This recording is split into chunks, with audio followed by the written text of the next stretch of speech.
That's right, YouTube. It's time for more Kutt Calhoun. So with this album, we're looking at his third project, which is Raw and Un-Kutt. Now, the difference between this album and the first two ones that I reviewed is this one is above stellar. And I really think the first thing to know is there is some promotion surrounding it. It came out in 2010. And the thing that surprised me about this album was the fact that it proved that Kutt can make an album worthwhile and reminiscent of N9. Now, N9 is not on this album, but one time maybe he does a hook on like another song, but this album also has some guest features, so we're getting to the point where Kutt was getting to where he was probably going to start associating with some more folks. I always found it interesting who N9 wound up associating with, considering his underground status.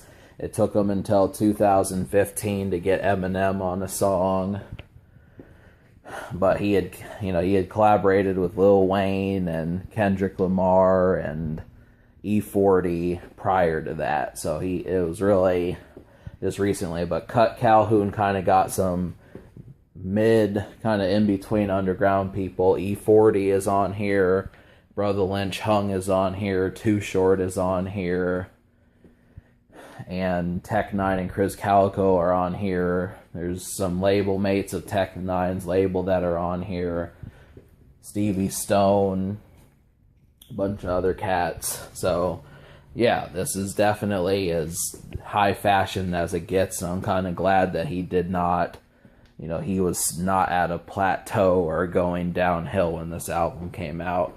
So it is supported by 2 singles, and I think Get Kutt is kind of offbeat. That one is not quite the definitive song that I would start with.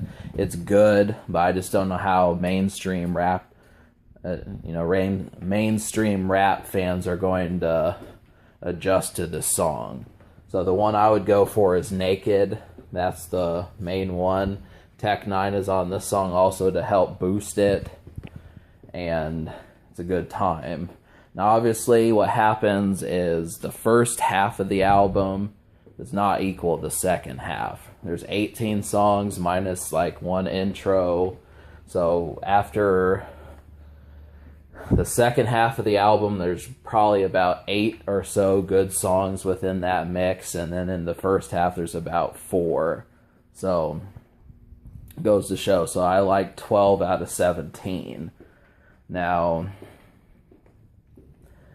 yeah, so the guests definitely do benefit this. The one guest that I did not feel really helped this project out that much was the Joe Budden song.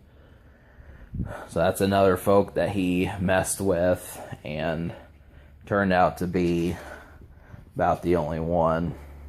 So a few other ones like By the Bar, that feels like that could have been a radio song also. Flip It Over, and there's a couple other ones. I like Dark Nights with Brother Lynch. These are some good ones. It really kind of goes in between an underground project and almost like a cousin of N9. So this is really good.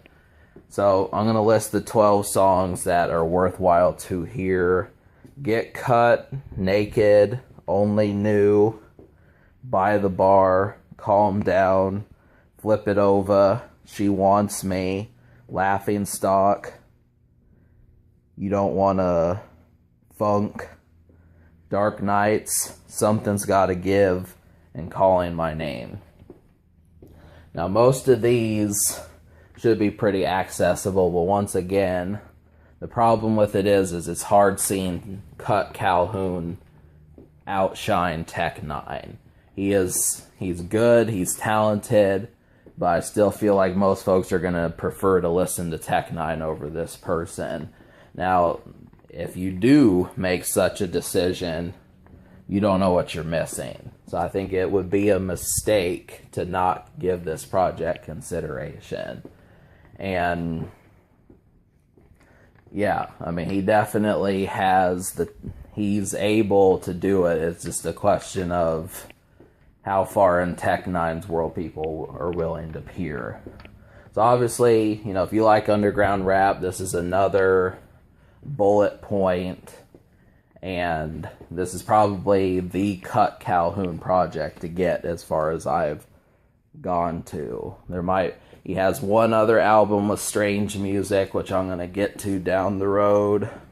And apart from that, I would have to say that, you know, just between all this is some extra music. So it's a load of fun, you know, for another thing. It's definitely a highlight, you know, that you can switch between this and a N9ne project and you wouldn't really know the difference between how good of a night you're having. So I'm going to give this album, because I like 12 out of 17, I'm going to give it an 8.5 out of 10. And the social score, I will give it a 6 out of 10, because there were 2 videos, and there's actually some guests on here, but it might take, I mean, it's more user-friendly than something like one of his earlier projects, but you know, it's just a question. So understand that. And the future, Kutt has left. He has left strange music. He did drop an EP in 2015. And can this record be topped? I think it can, but just barely. I mean, this is damn near a 10 out of 10. So another 2 songs or 1 song would have done that.